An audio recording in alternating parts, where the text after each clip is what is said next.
En ce moment, au Royaume-Uni, ce n'est pas la grande forme pour le Premier ministre Keir Starmer qui n'arrête pas d'enchaîner les scandales. En effet, à la suite de la publication des emails de Jeffrey Epstein, il a été démontré que certaines personnalités proches du Premier ministre et du gouvernement britannique entretenaient des liens étroits avec le pédocriminel. C'est le cas par exemple de Peter Mandelson, qui était pourtant l'ambassadeur du Royaume-Uni aux États-Unis et qui a été nommé par Keir Starmer lui-même. Alors autant vous dire que ça a été un bordel monstre, les tabloïds britanniques s'en sont donnés à cœur joie, et en parallèle, il y a eu des défections au sein du gouvernement de Keir Starmer. Mais vu que le Premier ministre est un lâche doublé d'un pleutre, il a décidé de se maintenir au pouvoir malgré des appels à la démission, à la fois des élus de l'opposition, mais également de la population. Et cerise sur le gâteau, Keir Starmer est largement critiqué à la fois pour sa gestion catastrophique des grooming gangs, mais également parce qu'il y a un recul significatif de la liberté d'expression au Royaume-Uni. Mais dans tous les cas de figure, il est presque certain que Keir Starmer n'a aucun avenir politique. Il n'arrivera jamais à redevenir Premier ministre et il perdra forcément les prochaines élections. Et là, il y a un homme qui se retrouve avec un boulevard vers la victoire devant lui. Il s'agit de Nigel Farage, qui est à la tête du parti Reform UK, qui est un parti de droite, populiste, avec à la fois une critique de l'immigration massive, mais également qui est très libéral d'un point de vue économique. Et en ce moment, tous les sondages au Royaume-Uni montrent le fait que c'est Nigel Farage qui a le plus de chances de devenir le prochain Premier ministre, ce qui serait une véritable onde de choc d'un point de vue politique, parce que le Royaume-Uni était un pays avec une logique de bipartisme, avec une alternance entre les conservateurs et les travaillistes, c'est-à-dire la droite traditionnelle et la gauche. Mais vous savez, en politique, rien n'est véritablement joué d'avance, il y a toujours des retournements de situation, et il y a un homme qui se trouve sur la droite de Nigel Farage et qui a été pourtant l'un de ses collaborateurs les plus proches. Et je peux vous dire que ce véritable outsider est en train de révolutionner une partie de la communication politique, notamment dans le camp de la droite. Et ce type, qui a une sacrée paire de baloches et qui n'a pas sa langue dans sa poche, il s'agit de Rupert Lowe. Rupert Lowe est né en 1957 à Oxford dans une famille assez aisée, assez privilégiée. Ainsi, il va faire ses études dans des établissements assez prestigieux, comme par exemple la Dragon School ou encore le Radley College. Et enfin, il va réussir à intégrer l'université de Reading. Le bon Rupert va alors devenir courtier, il va s'installer à la City à Londres et on peut le dire, il va faire un maximum de pognon. Car aujourd'hui, la richesse estimée de Rupert Lowe est à peu près de 30 millions de livres. En gros, il est pété de thunes, il a bien réussi dans la vie. En parallèle, il est marié, père de 4 enfants, bref, c'est la belle vie, il est pété de thunes, il est père de famille, tout lui sourit dans la vie, on pourrait dire. Mais il y a quelque chose qui manque dans la vie de Rupert Lowe. Il a envie de combat, il a envie de lutte, et c'est pour ça que dès 1997, il va rentrer dans l'arène politique. Malheureusement, ça va pas véritablement marcher pour lui, mais c'est un souhait qu'il va conserver dans son esprit pendant quelques années, et il va retourner dans le combat politique à partir de 2019. Mais là où Rupert Lowe va véritablement commencer à se faire connaître et à gagner en popularité, c'est lorsqu'il va devenir député pour Reform UK, là encore en devenant l'un des plus proches collaborateurs de Nigel Farage. Parce que Rupert Lowe, c'est à la fois un homme qui a de l'expérience de terrain, qui est extrêmement pragmatique,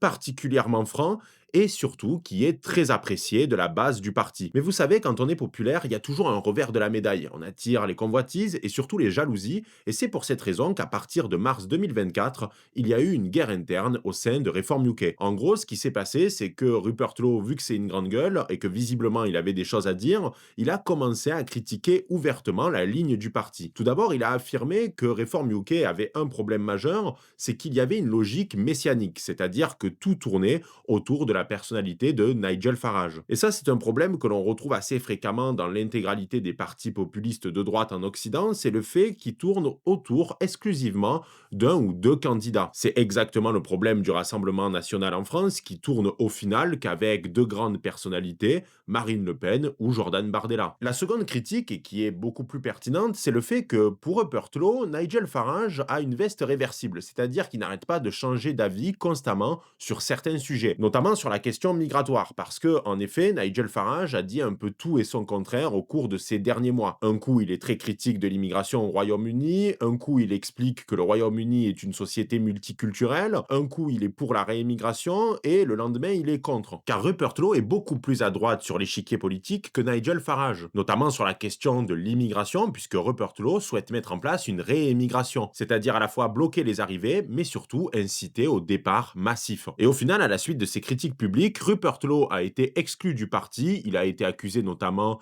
de harcèlement moral, ce qui était assez infondé. Il n'y avait pas véritablement de preuves. Et surtout, ça a été très mal perçu par une partie significative de la base électorale de Reform UK. Donc en fait, il est devenu député indépendant, mais ça ne l'a pas empêché, par exemple, de mener sa propre commission d'enquête sur les grooming gangs. Et ce qui a attiré l'attention d'un certain nombre de personnalités à l'international qui désormais lui apportent leur soutien, comme par exemple Elon Musk. Mais on peut voir tout le génie politique de Rupert Lowe, notamment lorsqu'il a sorti son clip de campagne il y a de cela quelques jours, qui annonce officiellement le lancement de son propre parti, Restore Britain. Oui, l'accent anglais est toujours dégueulasse sur cette chaîne, ça ne changera jamais. Et ce clip de campagne a généré plus de 40 millions de vues sur Twitter au moment où je vous parle, et bien sûr, ça continue de monter. Mais alors, putain, en quoi ce clip de campagne change littéralement la donne par rapport à ce qui se fait habituellement dans le champ de la droite politique? Eh bien, je vais vous l'expliquer. Déjà, le clip de campagne dure près de 7 minutes, ce qui est assez rare, surtout à une époque de l'instantanéité,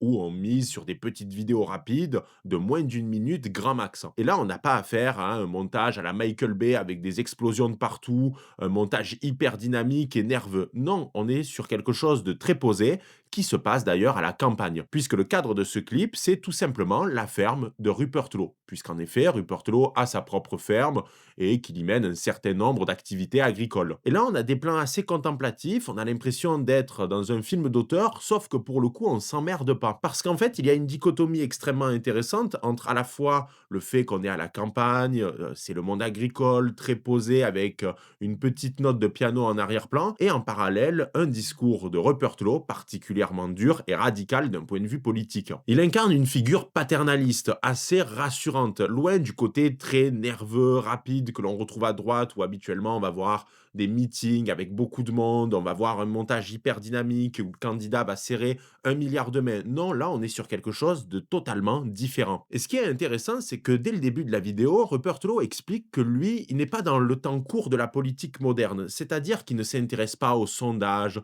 aux cycles électoraux, au temps court. Lui, il raisonne, et il le dit lui-même, comme un fermier, comme un agriculteur. Il raisonne en saison et surtout en génération. C'est-à-dire que l'objectif de Rupert Lowe, c'est pas véritablement de devenir le prochain Premier ministre, même si ça serait intéressant, c'est de créer une nouvelle génération d'élites politiques au Royaume-Uni. Parce que Rupert Lowe, il prône pour l'union des droites, chose qu'on a beaucoup de mal à faire en France, vous l'imaginez, et il invite des personnalités qui peuvent venir des conservateurs, de réforme ou de d'autres partis politiques marginaux de droite au Royaume-Uni à le rejoindre. Et attention, il y a une petite subtilité, c'est qu'il veut pas des vieux de la vieille, des vieux roublards de la politique qui sont là depuis 20, 30 ou 40 ans, ou encore des ministres qui ont fait n'importe quoi de A à Z. Non, il veut des personnalités issues de la société civile, des médecins, des militaires, des scientifiques, des gens qui vont représenter l'élite, ce que le Royaume-Uni produit encore de mieux. C'est-à-dire que lui, il mise sur le temps long. Il a compris que la bataille qui avait lieu actuellement d'un point de vue idéologique et politique, c'était pas une bataille qui allait se gagner rapidement. C'était quelque chose qui allait prendre du temps, qui allait prendre peut-être plusieurs décennies, peut-être plusieurs générations. Et Rupert Lowe, il a cerné un véritable problème que l'on retrouve dans la politique moderne, principalement en Occident. C'est-à-dire qu'on peut toujours avoir des slogans qui claquent, avoir des réformes particulièrement fermes, mais si on n'a pas une nouvelle élite politique pour porter ces réformes et pour porter ces nouveaux discours,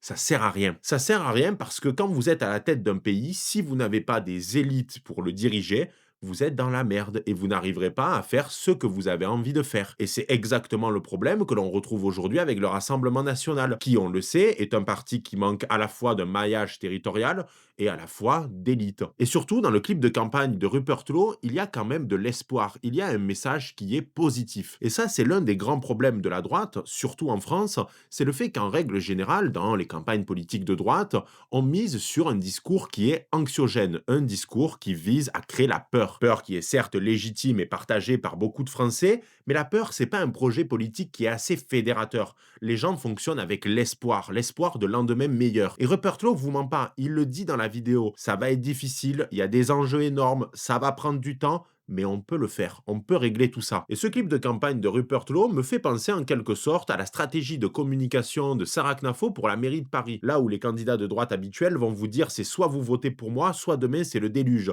c'est l'apocalypse, c'est la mort assurée. Et c'est intéressant parce que Sarah Knafo a justement pris le contre-pied de la ligne habituelle de Zemmour en proposant sa campagne Paris, une ville heureuse avec des couleurs flashy assez agréables, du orange, du jaune, du rouge. Bref, elle a une campagne qui est positive. Et ça, c'est quelque chose qui est extrêmement important pour toucher les jeunes générations, la génération Z. On le voit au regard des chiffres, la génération Z est particulièrement touchée par deux fléaux, à la fois la solitude, mais également la dépression. Et vous imaginez bien que si vous dévoilez à la Gen Z un programme qui est basé sur la peur et sur le caractère anxiogène des choses, c'est pas fédérateur du tout. Et d'ailleurs, c'est très intéressant de remarquer que la génération Z au Royaume-Uni et dans tous les pays anglophones ont fait de Rupert Lowe leur nouveau champion. C'est-à-dire qu'il y a plein de mecs issus de la génération Z qui ont fait des montages qui montrent la grandeur du Royaume-Uni, comme nous, on pourrait d'ailleurs le faire aussi avec la grandeur de la France. Et des montages qui donnent de l'espoir, qui dit qu'en fait, c'est possible que le Royaume-Uni règle la plupart de ses problèmes et redevienne une grande nation. Et en fait, la génération Z, notamment chez les hommes, ce sont un petit peu des bons soldats. Ils ont besoin de leur champion, ils ont besoin de leur héros, ils ont besoin de cette figure paternaliste qui va leur dire ça va être difficile, mais on peut le faire. Comme un général d'armée qui se tient à côté de ses troupes et qui dit oui, on va défaire l'ennemi, mais ça va être difficile, mais on peut y arriver et on a de l'espoir. Mais maintenant, qu'est-ce qui va se passer? Eh bien, Rupert Lowe commence à avoir des soutiens, notamment celui d'Elon Musk ou même de Tommy Robinson. Certains disent que Jeremy Carlson, qui est l'un des présentateurs de Top Gear, si vous vous souvenez, et qui a une ferme et qui est extrêmement populaire au Royaume-Uni, pourrait rejoindre Rupert Lowe. C'est-à-dire qu'actuellement, la situation politique au Royaume-Uni ressemble à l'échiquier de la droite française. Par exemple, vous avez les conservateurs qui est perçu comme le parti de droite mou, tiède, de traître, exactement comme nous en France avec les républicains. Vous avez Reform UK qui est l'équivalent à peu près du Rassemblement national, c'est-à-dire le nouveau parti de droite qui a doublé le parti de droite historique, exactement de la même manière. Et enfin, vous avez l'outsider qui décide lui aussi de faire un parti encore plus à droite que le nouveau parti de droite et qui pourrait potentiellement le doubler et qui va faire office d'épouvantail parce que tous les médias vont se focaliser à critiquer Rupert Lowe en oubliant peu à peu Farage. Voilà les barons, j'espère que cette vidéo vous aura plu. N'hésitez pas à me dire aussi ce que vous pensez de ce nouveau décor. J'ai grand pris soin de faire un décor qui ressemble un petit peu à mon univers, notamment avec mes ouvrages préférés, etc. Donc ça me ferait plaisir que vous me disiez en commentaire ce que vous pensez de ce nouveau décor. En tout cas, je vous dis à très vite pour une prochaine vidéo. C'était le doc. Ciao les barons.